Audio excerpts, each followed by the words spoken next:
Hi there, Doug Hasty, Down to Earth Golf. This video is for people that are just starting out the game. It's on pitching. And so hopefully you've watched the chipping ones already. If you haven't, I'll go back and do that.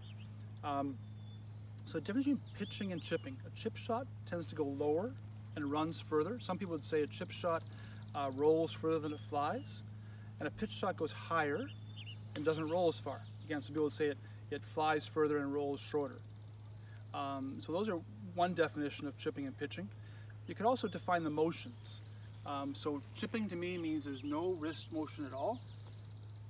And in pitching, we have this wrist hinge, which we'll talk about more on the instruction.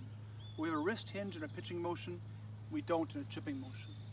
So that'd be two ways to describe it. One, a chip shot rolls further than it flies, and a pitch shot flies further than it rolls. And the other, that being a chip shot has no wrist motion or hinge, and a pitch shot does have wrist hinge. In terms of the club we use for pitching, believe it or not, I don't use my pitching wedge. Again, I said in the chipping video, I use my pitching wedge to chip with. I usually use one of my two most lofted clubs. That might be your lob wedge and sand wedge, it might be your sand wedge and gap wedge. In terms of numbers, for me it's my 58 degree and my 54 degree. Those are my two clubs that I use to pitch the ball with. You could use your pitching wedge, but usually we're trying to hit the ball high when we pitch it, that's why we're pitching it, and so usually we use a more lofted club. So that's, I want you to understand the difference, I want you to understand what clubs to use.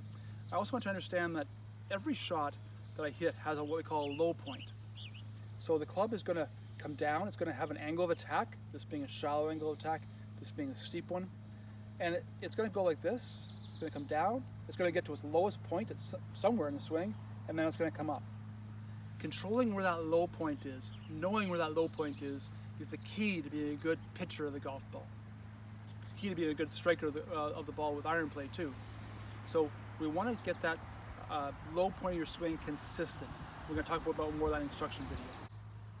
So I want you to understand the couple to use, I want you to understand the difference between pitching and chipping, and I want you to understand that controlling that low point of your swing is going to be one of the keys to having a good golf game.